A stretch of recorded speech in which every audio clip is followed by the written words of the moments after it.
E aí, pessoal, boa noite a todos, boas noites a todos. Estão me ouvindo bem aí? Só me dá um ok. Ok, doutor. Ok, doutor. Ok. Beleza, bora lá. Bora começar nossa aula de hoje. A gente vai falar de alguns temas, tá? Tem vários temas. Então são bem curtinhos os temas e a gente vai falar bem rapidinho. Ya, uno de los temas que nosotros vamos a hablar es sobre esófago, ya, es un tema bien corto, su fisiopatología es bien corta y bien específica, ya. Eu quero que ustedes estén atentos porque eu vou cambiar rápido assim de tema, ok?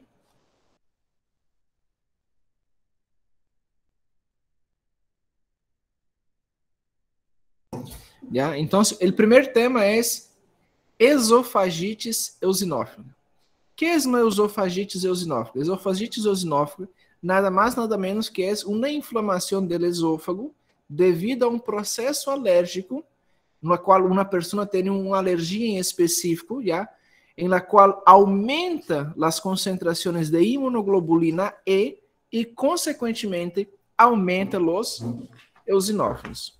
Isso é uma esofagites eosinófila, já? Então, toda a parte esofágica vai estar comprometida, ou seja, vai estar totalmente comprometida, ou seja, vai ter as mesmas características de uma calase, vai ter pirose, vai ter lo que é um dolor retroesternal, ¿ya? E o paciente vai referir incluso refluxo. E quando hacemos a endoscopia, todo lo que é a mucosa vai estar comprometida. A mucosa vai estar bem roja, bem vermelha, ¿ya? E como identificamos? Através de um exame, ¿ya? De alergenos. Ou seja, vamos identificar a imunoglobulina E. ¿Ya? A partir do aumento da imunoglobulina E, podemos distinguir se é ou não uma esofagites eosinófila. Ok? Então, esofagite eosinófila nada mais, nada menos que uma pessoa que tem um determinado tipo de alergia. Pode ser alergia a algum medicamento, pode ser alergia a algum tipo de alimento que ele come, por exemplo, maiormente mani, camarão, já? Camarão não, lagostinos, não? Essa é a tradução correta. Camarão, amendoim, já? Ou seja, são alergias específicas.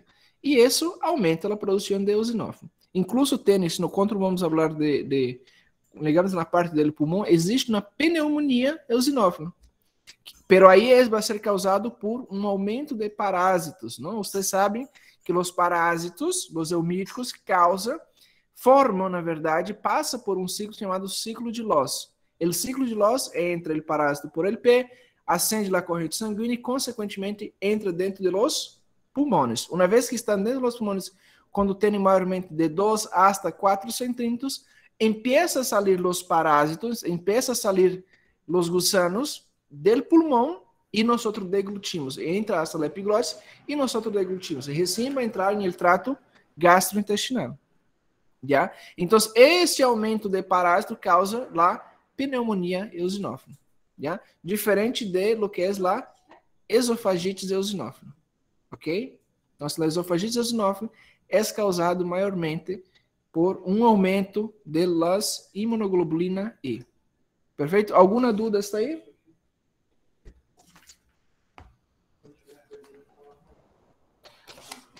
Vocês têm alguma dúvida? Tem bastante gente entrando aqui. A enfermidade de la úlcera, hablamos el día de ayer, ¿no? La úlcera é nada mais, nada menos que uma solução de continuidade. Uma solução de continuidade na qual vai ter um corte em la mucosa, vai estar prejudicado. Maiormente, o tamanho da úlcera é aproximadamente menor que 0,5 centímetros de diâmetro. Já? E, sobretudo, quanto maior lo que é a úlcera, mais prejudicial, mais chance de isso se romper e transformar em um processo infeccioso, como a síndrome de Sjögren-Ellis, correto? Maravilha. Há outra enfermidade também que é a hipertrofia, já? A hipertrofia del píloro. ¿Qué es el píloro? El píloro es la porción más descendente del estómago, ¿ya? La porción más descendente del estómago que hace unión con el duodeno. Entonces existe una enfermedad que se llama hipertrofia del píloro. Una vez que existe el aumento, ¿ya? Hipertrofia, que es un aumento de las células. Entonces, el píloro nada más es que es un esfínter que controla, que va a impedir la pasaje de lo que es el quimo volver para dentro del estómago, ¿correcto?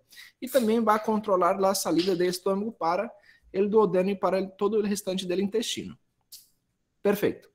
Ahora, cuando nosotros tenemos una hipertrofia del duodeno, ya una hipertrofia del píloro, es un aumento del tamaño de las células. El aumento del tamaño de la célula va a impedir que la válvula, que el esfínter, se abra. O sea, entonces va a tener una especie de estenose. ¿Ok? Entonces va a tener una especie de estenose. Y consecuentemente, no va a pasar lo que es el alimento. Consecuentemente, va a aumentar la presión dentro del estómago. Entonces, el paciente va a referir mucho dolor, ya bastante dolor, un dolor epigástrico, ¿ya? Entonces, el dolor epigástrico que siente el paciente causado por una distensión, una hiperplasia de lo que es el esfínter pilórico, ¿ok? Entonces, va a tener quase que as mesmas consequências que também da lacalase, pero de maneira contrária. La lacalase é quando não existe uma contração e a hipertrofia não vai existir uma relaxação do esfínter, ok? Alguma dúvida está aí?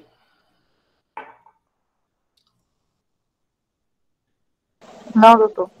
Doutor, Não, doutor. Oi.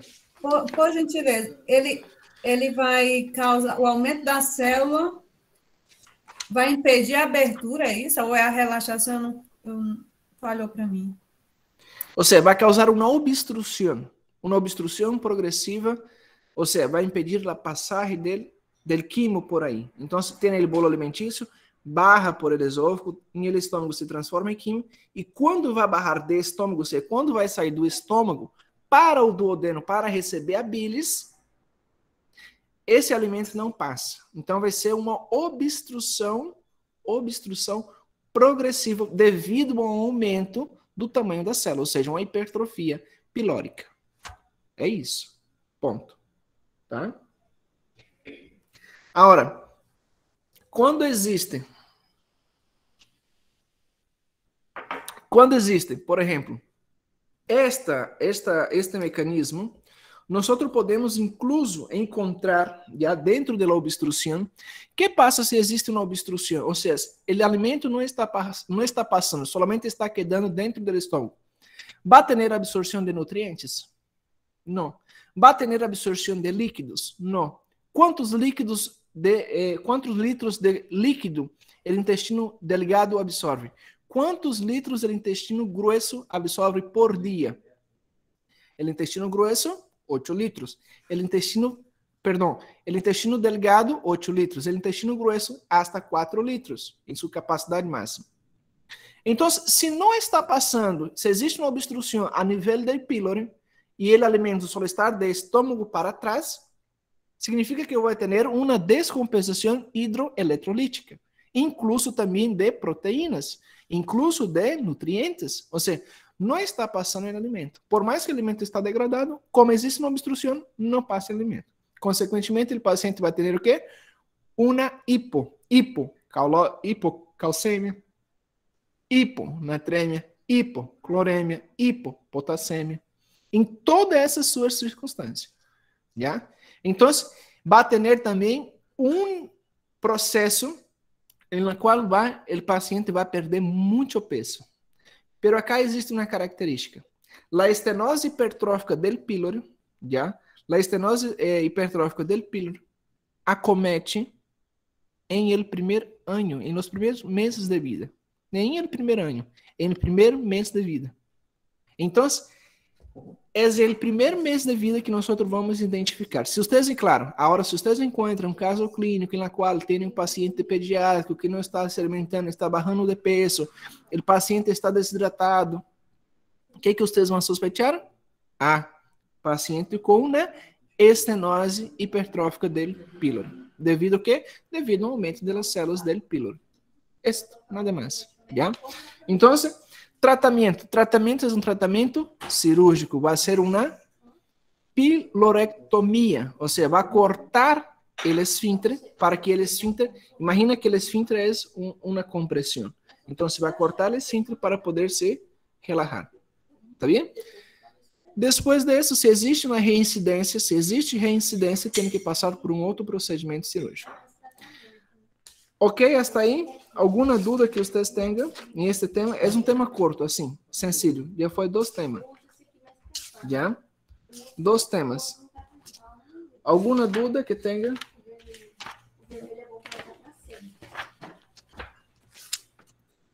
Alguma dúvida, pessoal?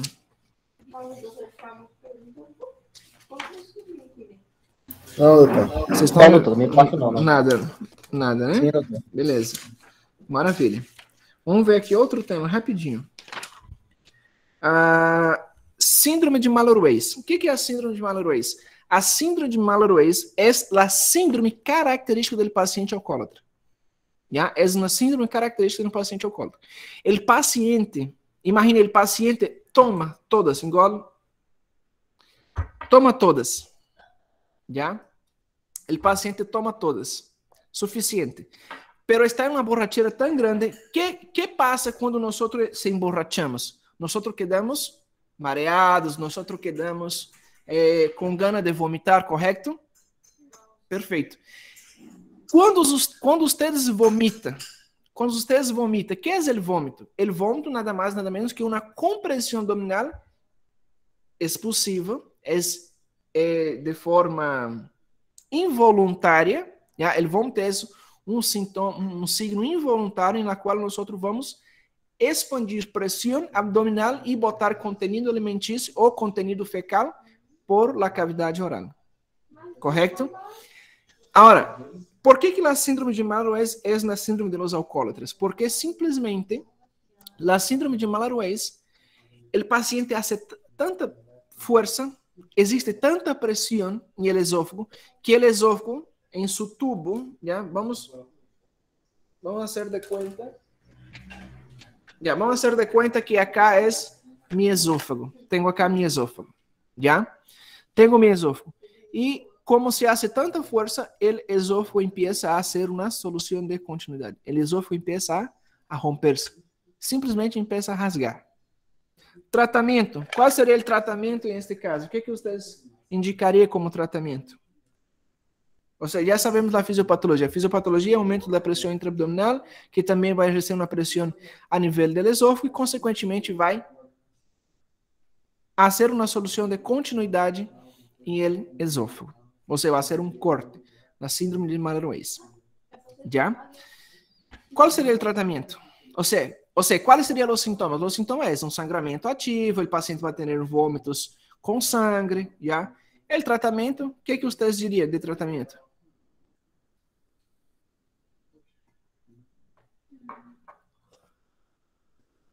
Cirúrgico, doutor. Cirúrgico? Perfeito. É um tratamento cirúrgico a ser uma síntese, ou seja, costurar. Já? Outro tema. Malformações congênitas do esôfago. Você sabe o que é a atresia? Atresia esofágica. Vocês viram alguma vez em embriologia esse tema? Doutor, eu escutei embriologia, mas faz tempo. Eu não consigo mais recordar. Não lembra mais. A atresia é quando não existe, por exemplo, eu tenho aqui esôfago, imagina que eu tenho meus 2 dedos, é esôfago, pero por algum motivo, a cavidade oral, ou seja, que função tem no esôfago? Primeiro, para nós entender o que é a atresia. A atresia é uma malformação do esôfago. Agora, que função cumpre o esôfago? O esôfago tem uma função, recuerda? É conectar a boca com o estômago, nada mais. A atresia é quando não existe essa comunicação. Por algum motivo, já? Por algum motivo não vai existir esta comunicação. Por exemplo, a parte superior do esôfago, ou seja, o terço proximal, não se encontra com o terço distal. Por exemplo, o terço proximal se pode conectar com a tráquea. E o contenido alimentício ir para os pulmões. Se o contenido alimentício, agora pensa comigo, se o contenido alimentício, eu digo para vocês que é um contenido ácido, porque tem amilase, lipase na saliva, não é? Produzido por as glândulas salivares, para degradar o que são os alimentos e ajudar a formar o que é o bolo alimentício. Se eu pergunto a vocês, se o contenido alimentício passa da boca e cai dentro da cavidade pulmonar, que passa? Broncoaspiração, A dificultar a respiração. Pneumonia, broncoaspiração. Primeiro, bater na broncoaspiração. Perfeito. É uma broncoaspiração. É uma broncoaspiração de forma direta, porque existe uma 13. Já? Eu vou mostrar aqui a vocês uma foto. A ver se vai aparecer. Não, melhor eu saco uma foto e mando ao grupo. Já? Vou sacar uma foto e vou mandar ao grupo. Quais são os formatos de atresia? A ver.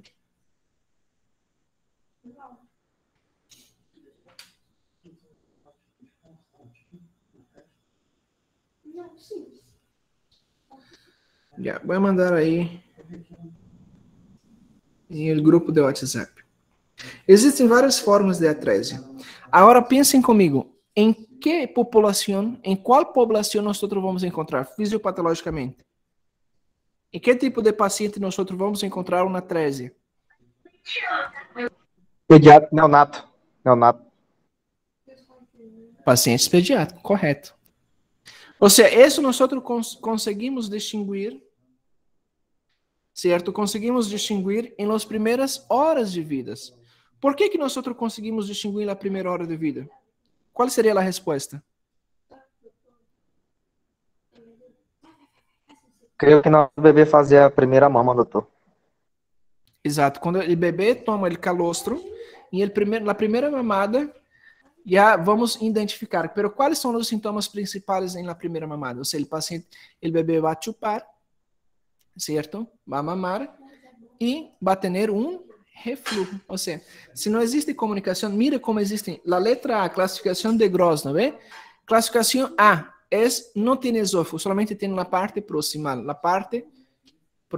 o terço superior. Então, não se conecta nem com o estômago, nem com a tráquea. Então, ele vai tomar leite e o leite vai regurgitar. Então, já vai suspeitar, primeiramente.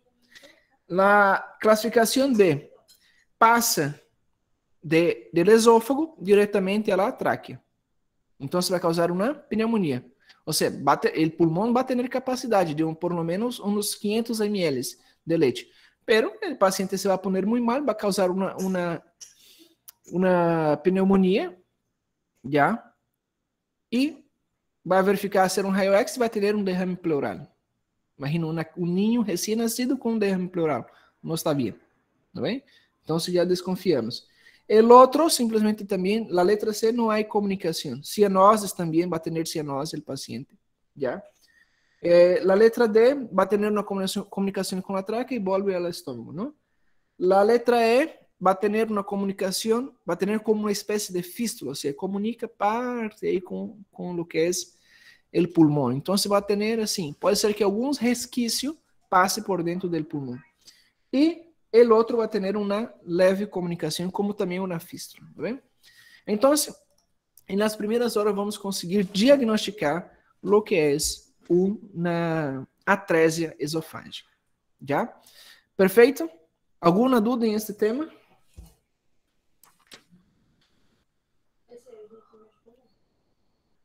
Não, doutor, muito claro. Facilita esse tema, já? Outro tema. Infecções do esôfago. As 3 infecções mais frequentes de esôfago são causadas por Cândidas albicans, por herpes simplex e também por citomegalovírus. ¿Ya?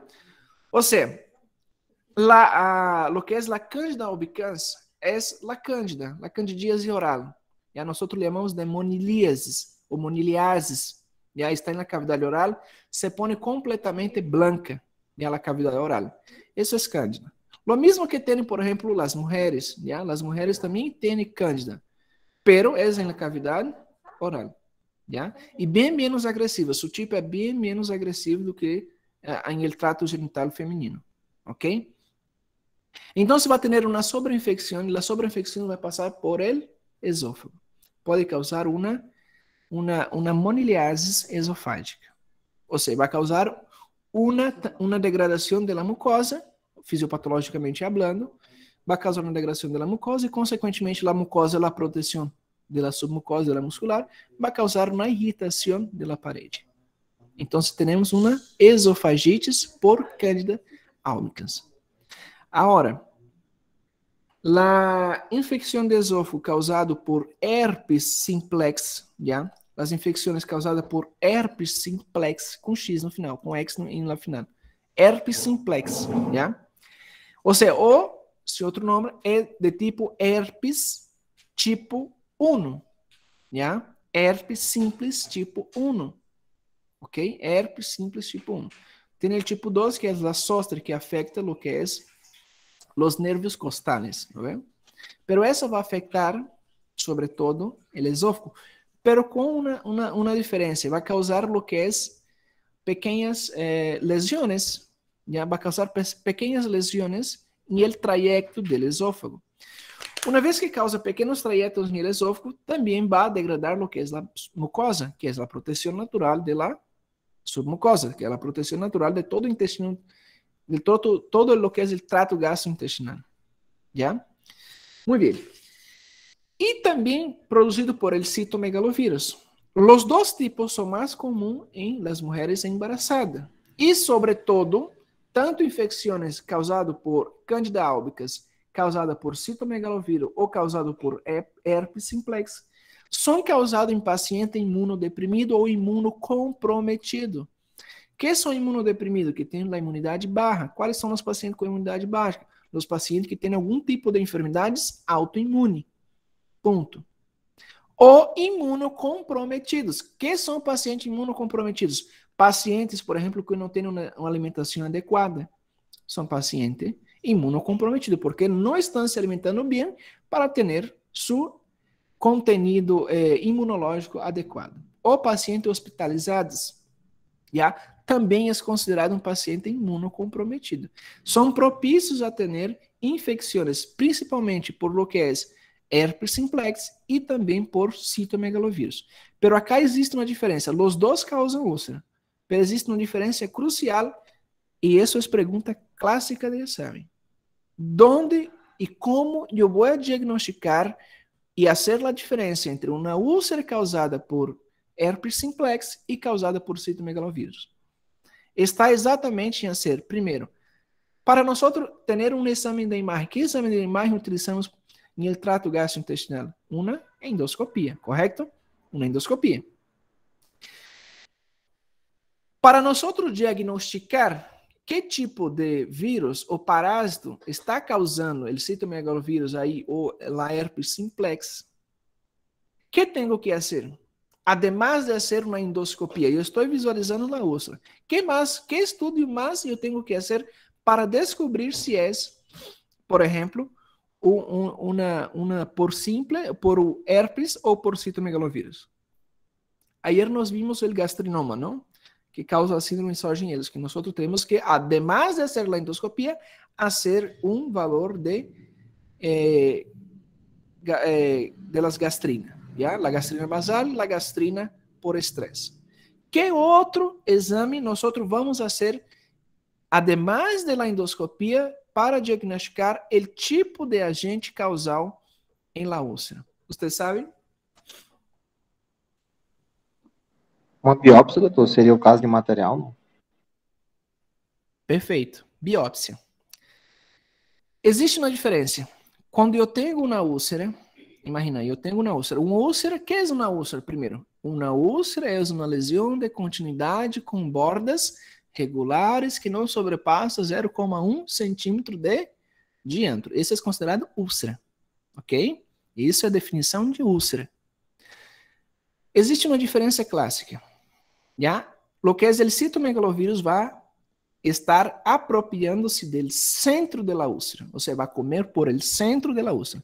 Y lo que es la herpes simples va a comer por los bordes. Es sencillo. Citomegalovirus, central, centro. Citomegalovirus, centro. Herpes, por los bordes. ¿Ya? Tratamiento.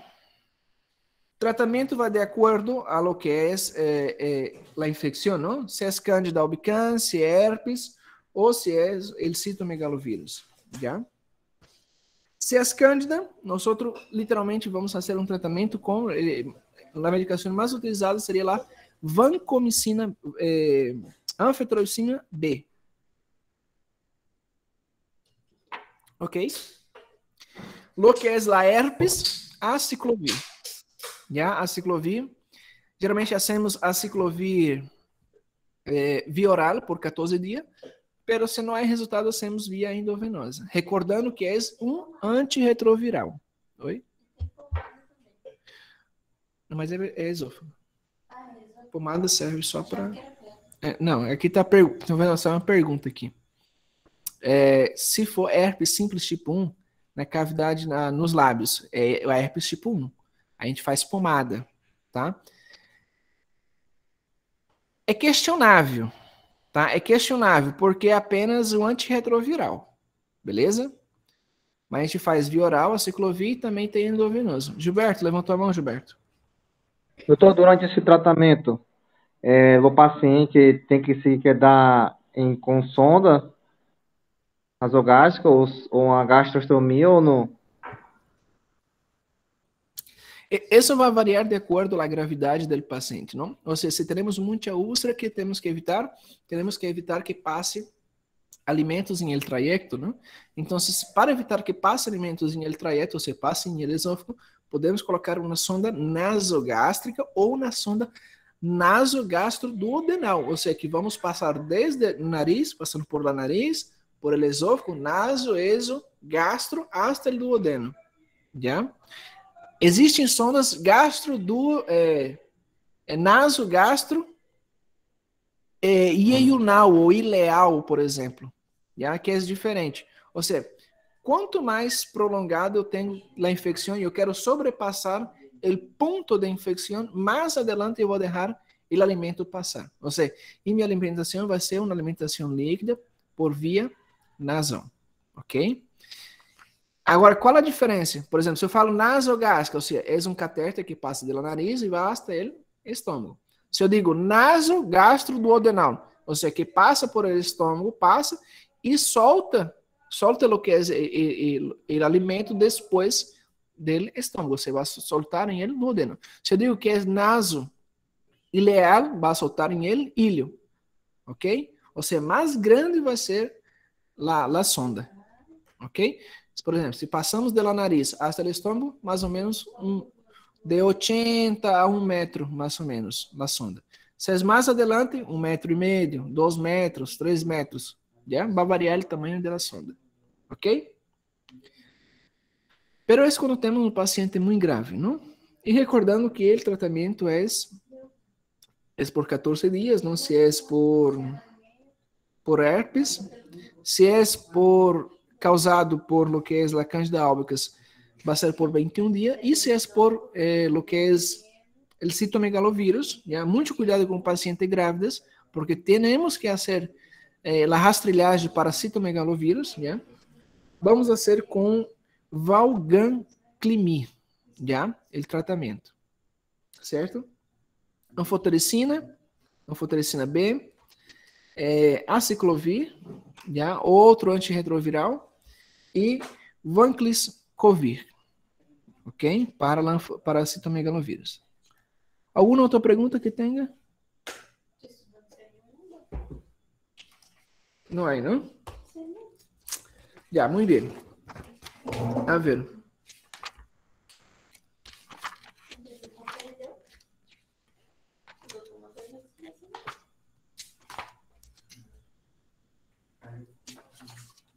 Ya, vamos falar agora de diarreia. Ya? Vamos falar de diarreia.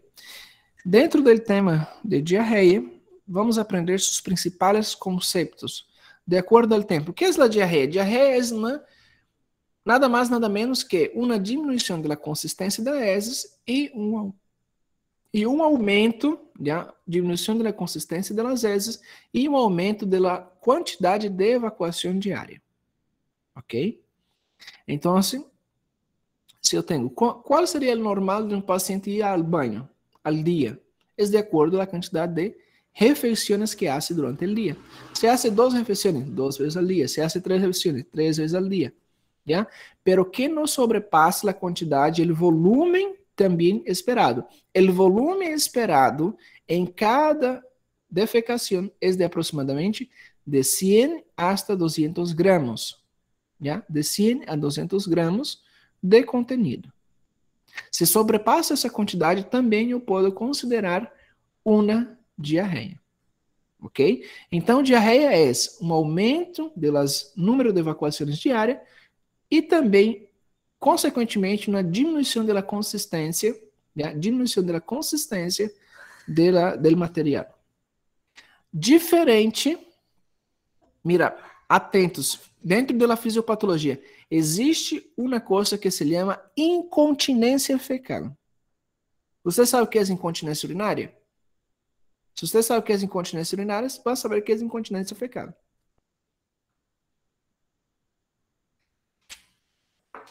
Qual seria a resposta? Incontinência é quando eu não aguento mais. Eu não seguro. Tá? Resumindo, assim, em outras palavras, assim, você não me leve a mal, não. Mas em outras palavras, cu frouxo. Ou seja, o esfíncter não está funcionando. Tá? O esfíncter não está funcionando. Aí não vai ser diarreia, meus senhores. Isso aí não é diarreia. Isso é uma incontinência fecal. Beleza? Tem que diferenciar. De cara diferencia. Peraí. Tu vai várias vezes ao dia ou você não consegue segurar o cocô? Você não consegue segurar. Você não tem controle esfincteriano. Já? Essa é a diferença de uma diarreia para incontinência fecal. Primeira coisa que tem que saber. Antes de nós falar de classificação e outras coisas. Ó, cuidado, sai aqui, caralho.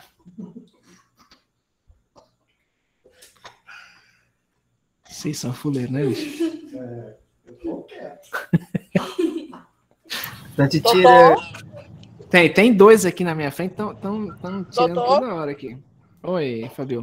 O senhor pode me explicar de novo a diferença de diarreia para...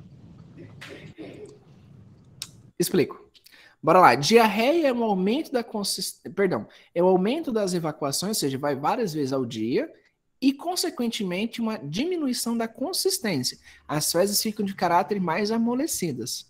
Beleza? Isso é diarreia. Incontinência fecal é o seguinte. É quando o paciente não consegue segurar. Ele não consegue. Várias vezes ele vai relatar para vocês. Vão perguntar, eu fiz cocô sozinho na calça.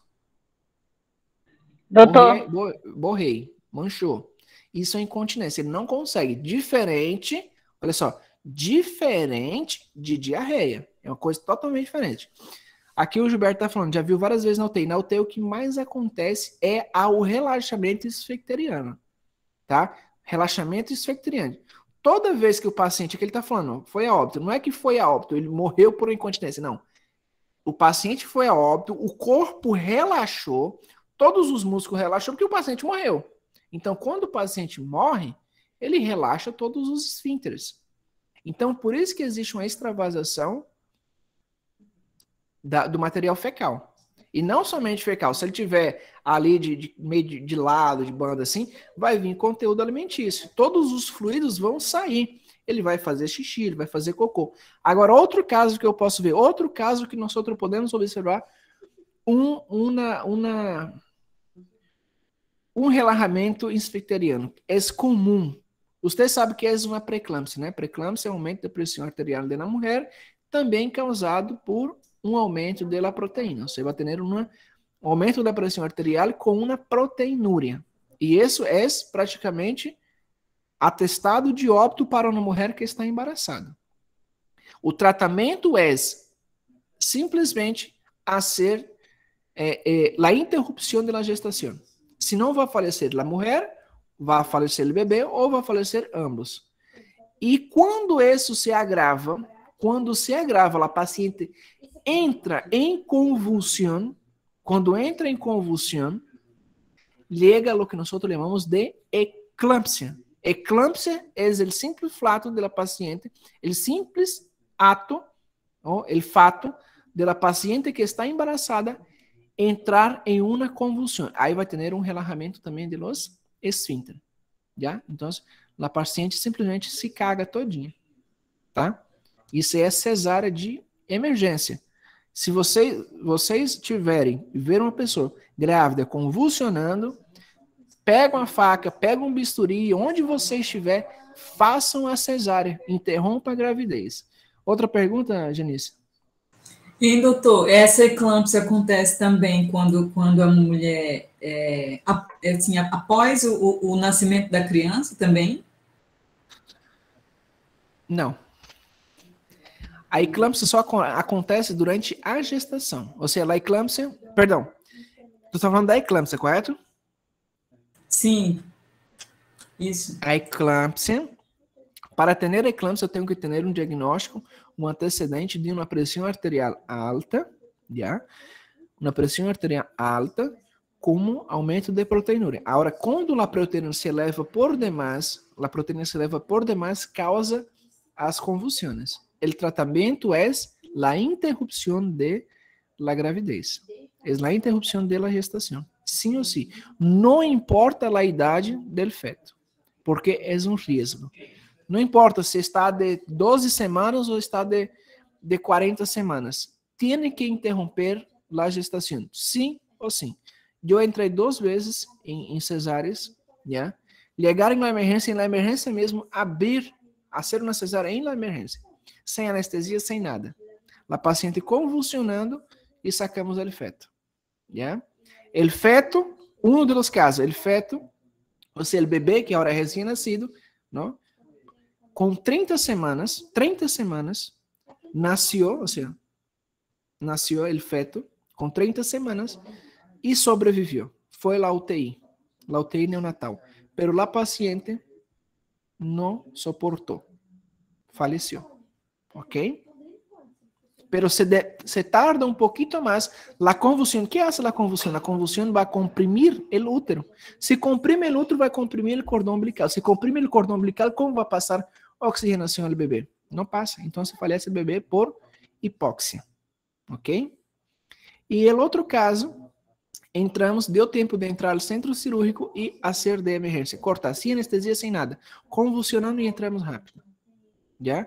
E o doutor simplesmente é cortado. Eu recepcionado o bebê, a madre ha falecido, a madre, nesse caso, ha sobrevivido e o bebê também ha sobrevivido, pero com a sequela da síndrome de estresse respiratório.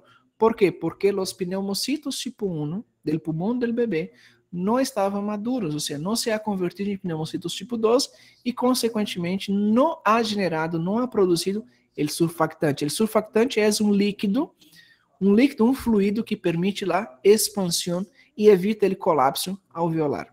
Então, ele ha tenido um colapso alveolar. Claro, le ha colocado depois o que é o fluido, já, de forma in natura, por uma injeção, pero igual ha tenido su estresse respiratório. Ha quedado como 2 meses internado em la UTI neonatal, pero os 2 ha sobrevivido. Agora, sequelas futuras é que o paciente vai ter um problema respiratório por toda a sua vida. Já? Paloma, pergunta? Então, doutor, o senhor disse que se a gente vê uma mulher convulsionando grávida, né, fazer o parto. No caso, por exemplo, a gente estudante poderia fazer, tipo, mesmo sem o CRM, tipo, provando que a gente é estudante, né? Pode fazer. Pode. Por isso que agora, tipo, falando isso para vocês pesquisam mais. Como é que vocês podem fazer? Tem um caso no Brasil que é o seguinte.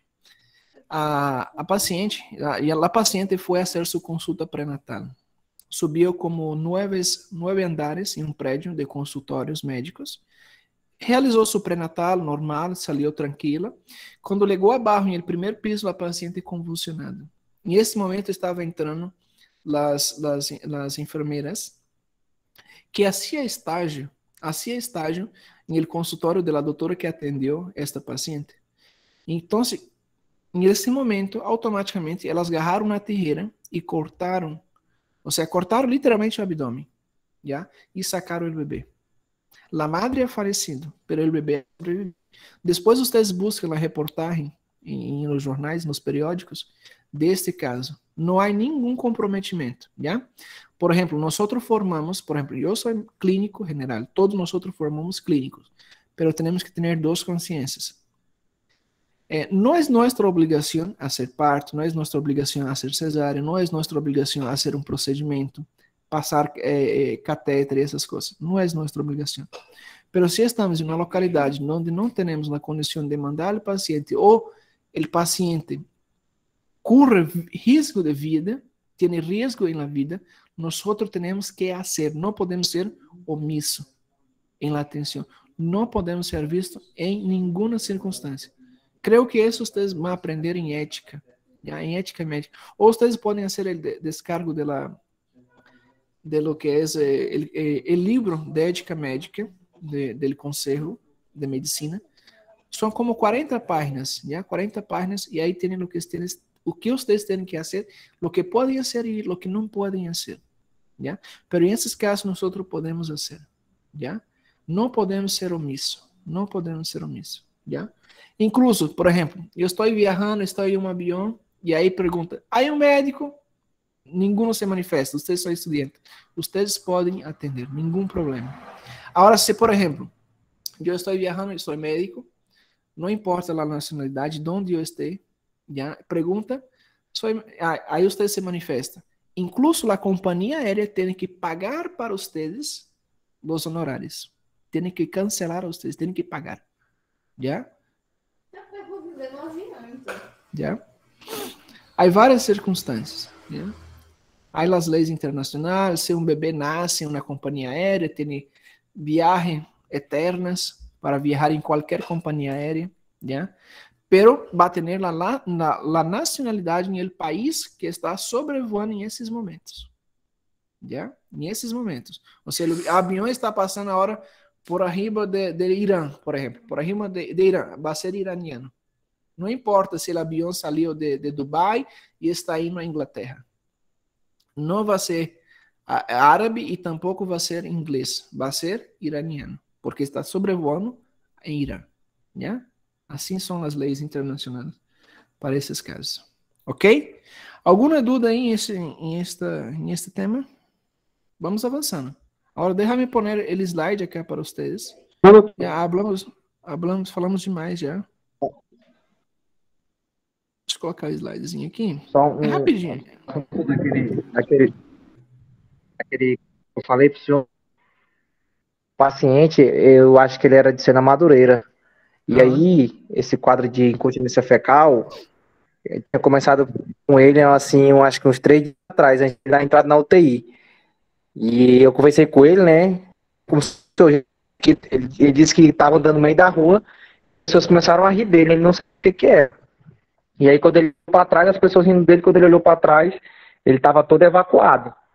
Aí ele, não, tá errado. Aí foi para casa, tomou um banho, e na época ele era até empresário em Sena Madureira. Aí depois de novo, curou o Santa Juliana e se internou na UTI. Aí o quadro ficou grave durante a noite e não parava, e ele não sentia que estava evacuando. Quando a gente olhava, ele estava todo evacuado. E aí foi entrando com antibiótico, quando foi a passar de plantão às 7h30 da manhã, eu acho que por outras causas, sobre eletrolítico, outras coisas, ele não parou cardíaco e não voltou por esse quadro. E a doutora que estava no plantão, a doutora Judite, falou para mim que era uma síndrome muito rara, falou para nós, né? Que dava a cada 100 mil pessoas, atingia uma pessoa. Eu não me recordo o nome.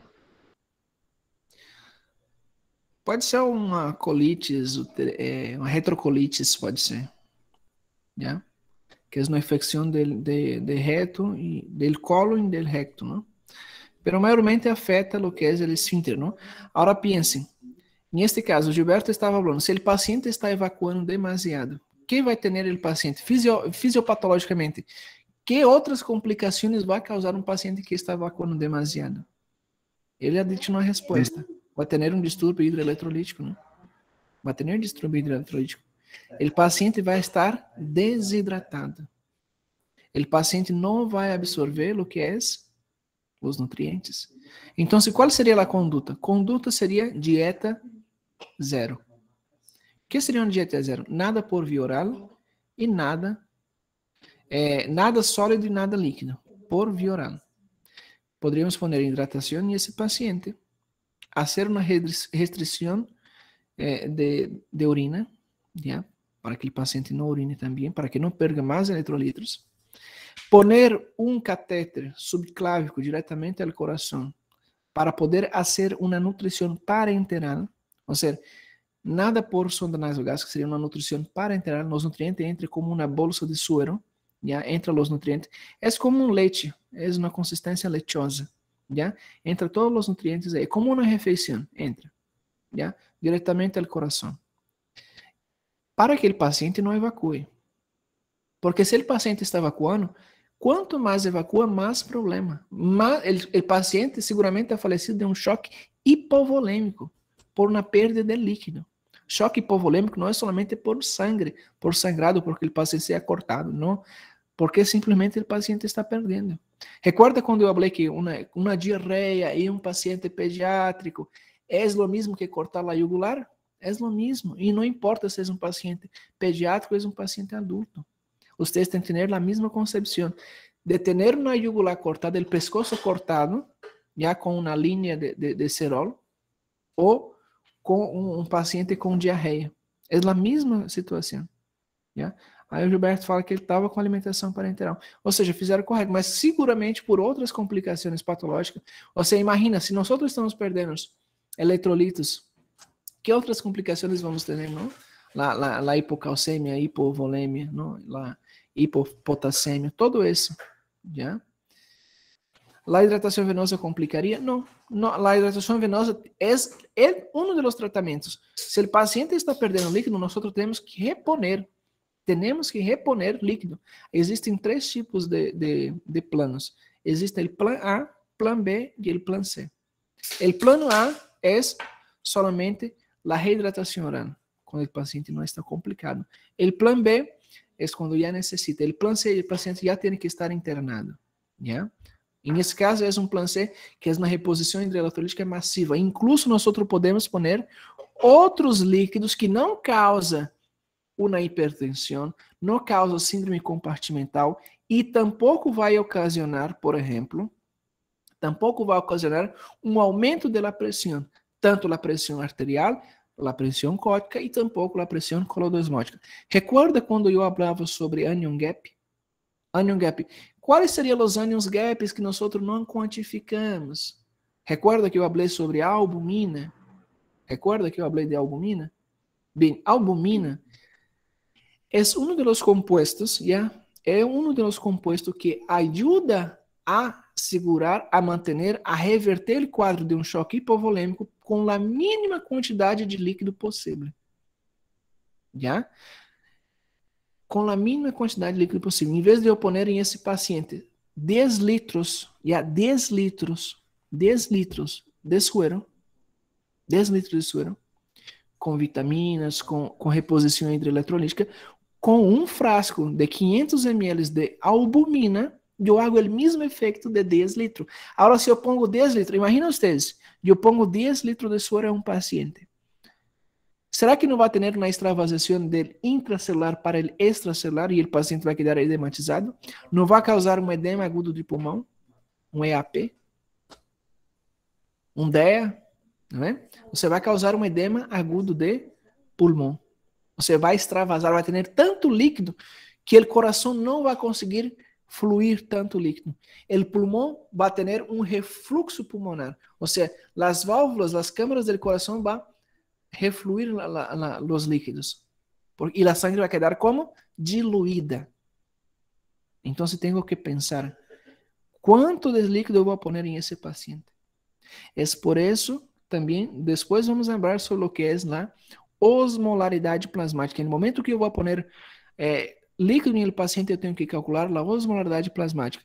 E não somente calcular a osmolaridade plasmática, mas também calcular o anion gap fecal. Vocês pensando que tinha escapado de anion gap. Escaparam, não. Tem um anion gap fecal. É outra conta. Tá? Amanhã eu vou ensinar para vocês. O que é o anion gap fecal? Tá bom? O que é a osmolaridade plasmática? O que é o anion gap fecal?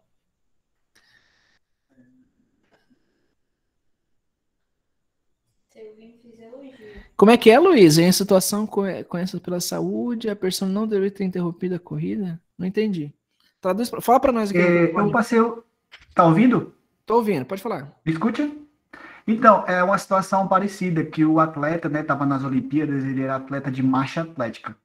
E pelo esforço físico e tal, de estar na corrida lá, ele começou a evacuar também na Olimpíada do Rio de 2016, um atleta francês.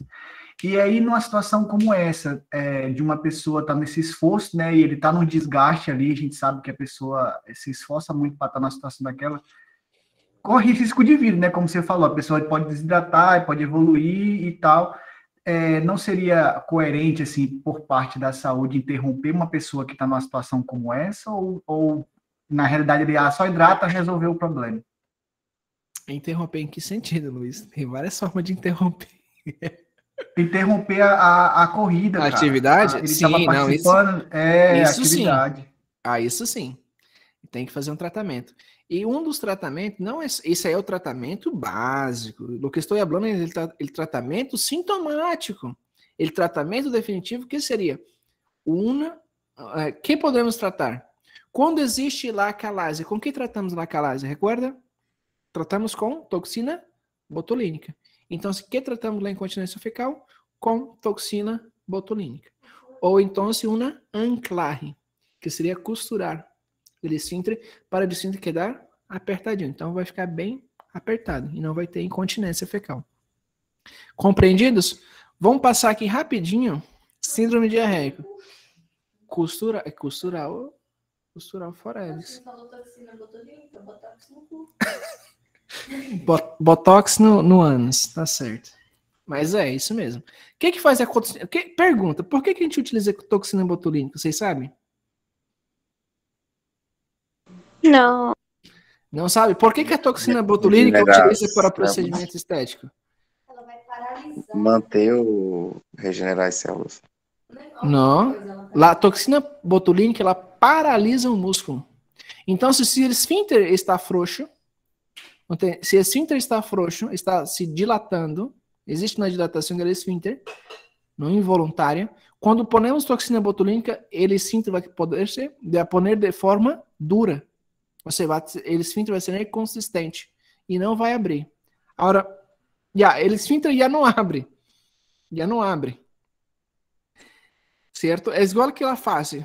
Por isso que as arrugas se desaparecem, porque paralisa o rosto. Paralisa a mímica facial. Simplesmente paralisa. A mesma coisa na incontinência fecal. Ok? Então, por isso se utiliza o que é o botox. Pero o botox, a toxina botulínica, ela tem um período de vida curto. Em 6 meses, ela perde seu tempo de vida. Então, em 6 meses, o paciente tem que poner outra vez toxina botulínica. Tá bem? Então, isso é de forma de emergência. Agora, que outras complicações? Agora pensamos fisiopatologicamente. Se nós pensamos, por exemplo, que outras situações eu posso pensar, por exemplo, em um paciente? Já estamos saindo do tema e entrando em outro. Vamos continuar. Não é fora, é dentro dos nossos temas ainda, tá? Não se preocupe. Se o paciente tem uma incontinência fecal, uma diarreia consistente, uma diarreia prolongada, que outras complicações pode ter o paciente fisiopatologicamente? Fora a hipovolêmia, fora o choque hipovolêmico, não é? Fora a descompensação, fora o que é edema agudo de pulmão por os excessos de líquidos. Que outra complicações vocês pensam? Está evacuando. Está evacuando.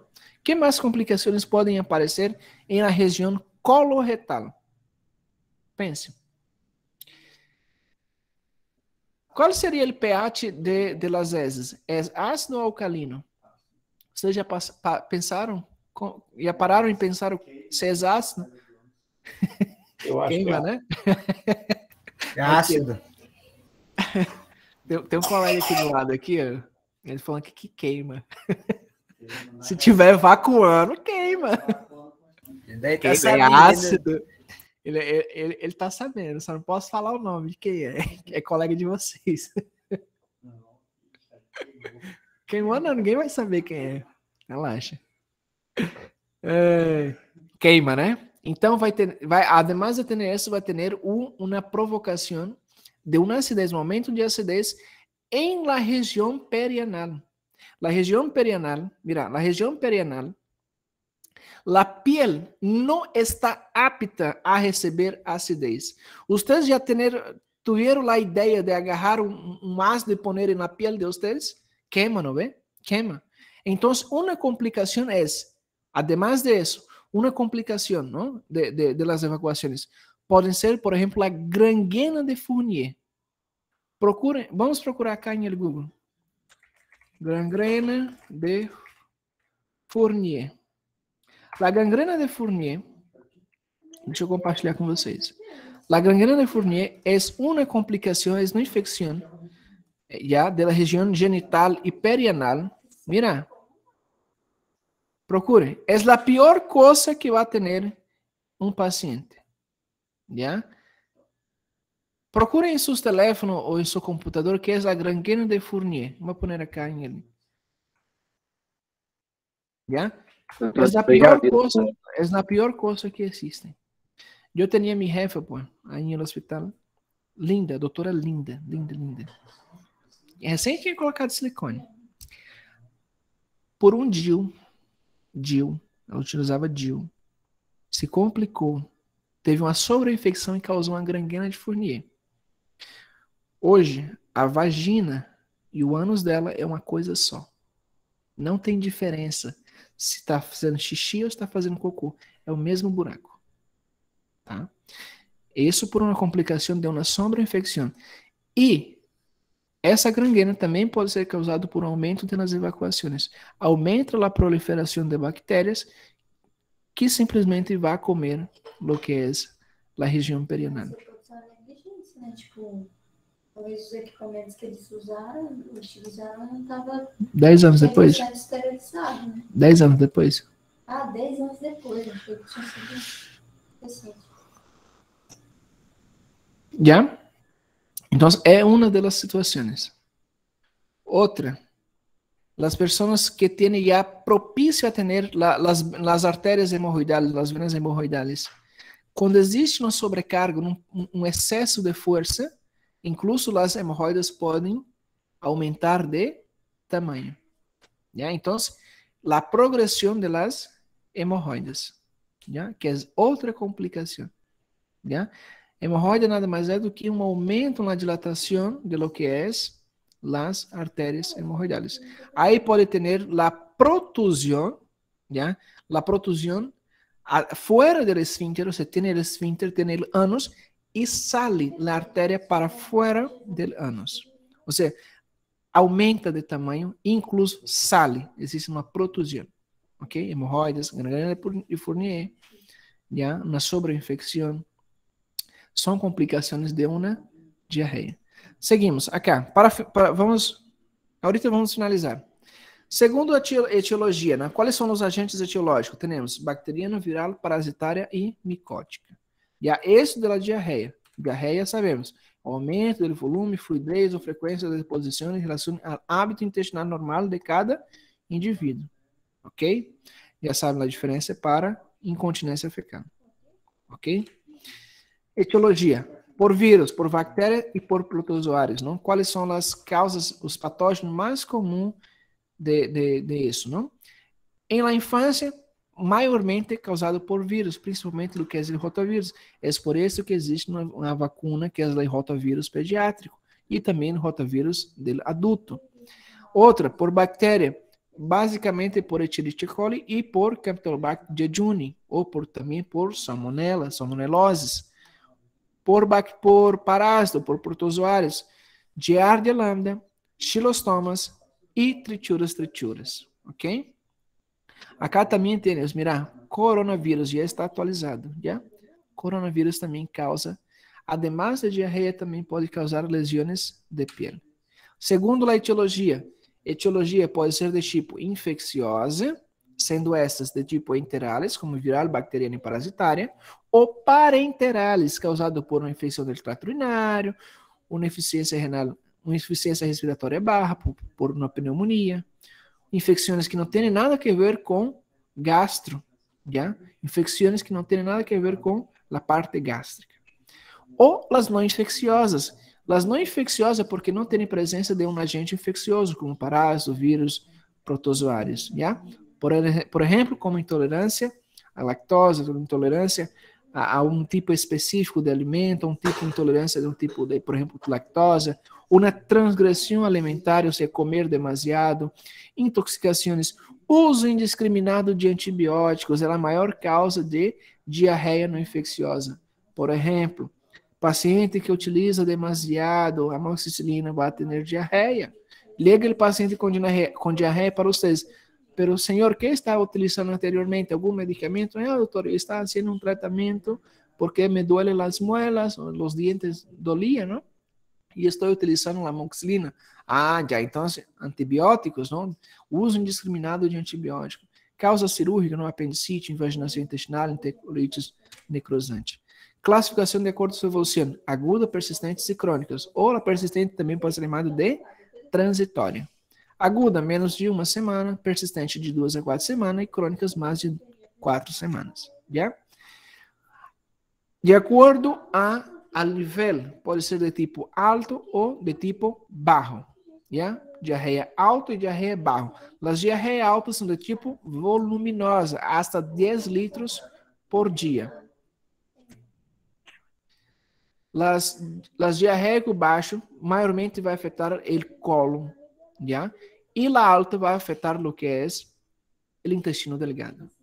Entonces, el diarreico bajo puede tener hasta 1,5 litros por día, enquanto la alta puede tener hasta 10 litros. ¿Ya? Ahora hay una diferencia característica, ¿no? El bajo va a tener un olor pudrido, fétido, ¿no? Son de coloración marrón, tiene menor volumen, deposiciones más frecuentes, ¿ya? Não há vômito, é muito escasso ter vômito, já? Consistência líquida e semilíquida, já?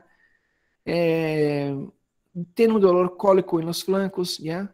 E cursa sem ter mala absorção. Diferente do que é a alta, que vai ter um grande volume, poucas deposições, vai ter náuseas e vômitos intensos, porém não são repetidos. La barra são marrones e la diarreia alta são amarelas e verdosas, já? Consistência pastosa, tem um dolor centroabdominal e pode não ter lá mala absorção. Já? Tem mala absorção. Segundo a fisiopatologia, pode ser uma diarreia inflamatória causada por algum tipo de patógenos. Já? E vai ter a presença de moco, pus e também na sangue. Pode ser diarreia osmótica, quando existe a maior ingestão de líquidos. Essa é a osmótica. Já? Las secretoras é na forma comum de diarreia que ocorre quando o sistema digestivo não absorve água corretamente, causado por uma perda normal de água através do intestino. O aumento da secreção intestinal ativa os líquidos eletrolitos na ilha intestinal, que podem se estimular por agentes endógenos e exógenos. Já? São mais voluminosas, aquosas e indoloras. Já? Maiormente causado por um tipo de toxinas, principalmente a cólera. As diarreias mal absortivas são quando não existe uma absorção adequada depois do processo de produção de quimo, já? E vai ter uma perda de água. E, consequentemente, vai ter o paciente incluso anemia e esteatorreia.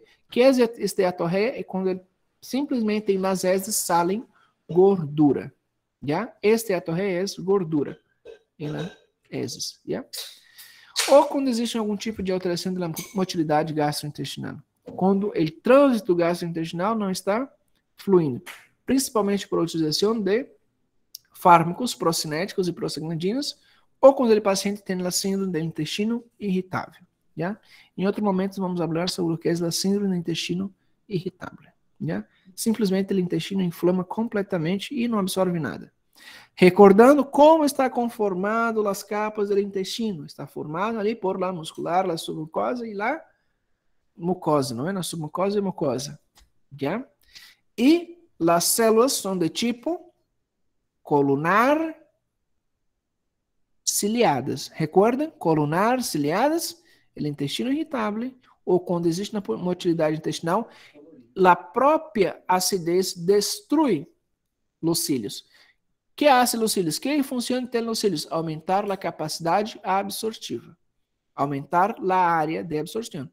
Maiormente, se nós pegamos o intestino e abrimos o intestino, vai ter aproximadamente 720 metros quadrados de área de absorção. Se destruímos parte de lo que é a velocidade, destruímos lo que é as células com seus cílios, vamos destruir completamente a grande parte de área de absorção. Então, vai ter uma alteração por uma mala absorção. Ok? Aí tem a escala de Bristol, não? Aí depois vocês podem verificar isso. Essa é uma coisa que não vou cobrar, já? Pero vocês têm que perguntar ao paciente como é o cocô. Como é o cocô? Tem que perguntar como é tu caca. Como é a caca? Já? Vocês por estranhamento, tipo 1, 2, 3, 4, 5, 6 e 7. Isso em pediatria, vocês têm que mirar o pañal do paciente, do ninho. Tem que ver a fralda, o pañal. Tem que ver, para vocês descrever. É tipo 1, Bristol tipo 1, Bristol tipo 2, Bristol tipo 7. Ok? E acá tem exame semiológico. Não nos interessa, já? Não interessa exame físico, nada. O que interessa a mim é a fisiopatologia, já? Exames, não exames, exames de fezes, exames parasitários, coproparasitológico, já? Podemos fazer leucócito, lactoferrinas, fazer um exame de sangue para verificar se tem anemia, já? Endoscopia, ou uma colonoscopia, uma retroscopia, tá bom? O coproparasitológico, hemocultivos. Já? Aqui está o plano de hidratação que falava vocês, plano A, B e C, ok? Esse é o tratamento. Não me interessa a perguntar a vocês em el exame, para que sepa eu a mandar el slide para que vocês mirem, já? Como é o diagnóstico, como é o exame biológico e o manejo do paciente, já? Através do plano de hidratação.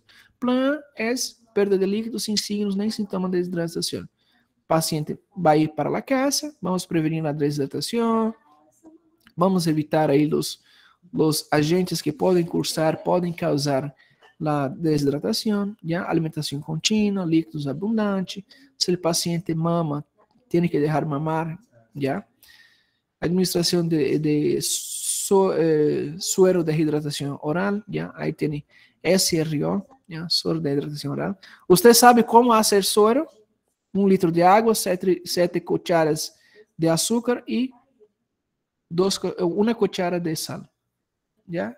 Líquido, sales de hidratação oral. Melhor que isso, água de coco, ok? Aí tem quanto vamos dar por paciente, já? Menores que 2 anos, de 50 ml para o volume máximo de 500 ml em 24 horas, já? Pero isso é por fins de curiosidade, já? Se vocês vão estar em semiologia, eu creio que vocês vão ver isso, já?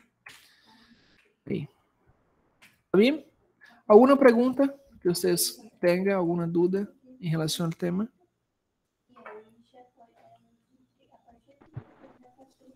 Não, estou muito claro. Esse tema é sencillo, claro, fácil, ¿ya? Los que no están acá, o por un motivo si hay la conexión mala, ahorita voy a finalizar la grabación y consecuentemente a enviar por YouTube. ¿Está bien? ¿Alguna duda? Si no hay duda, nos vamos hasta mañana. Mañana también vamos a pasar, ¿está bien? Mañana a las 22 horas pasaremos. ¿Ya? Vamos a hablar sobre, no sé, cáncer de estômago. ¿Ya? Vamos hablar. Revisem a fisiologia do estômago. ¿Ya? Acetilcolina, gastrina, ácido clorídrico, yeah? Estaminas, prostaglandinas. Yeah? ¿Cómo es la producción de ácido clorídrico? ¿Ya? Muy bien, doutores. Hasta mañana. Uma vez mais. Muito obrigado. E a gente se vê amanhã. Nesse mesmo horário. Graças, doutor. Boa noite, doutor. Graças, doutor. Obrigado, doutor. Boa noite. Boa noite, pessoal. Até mais. Tchau, tchau.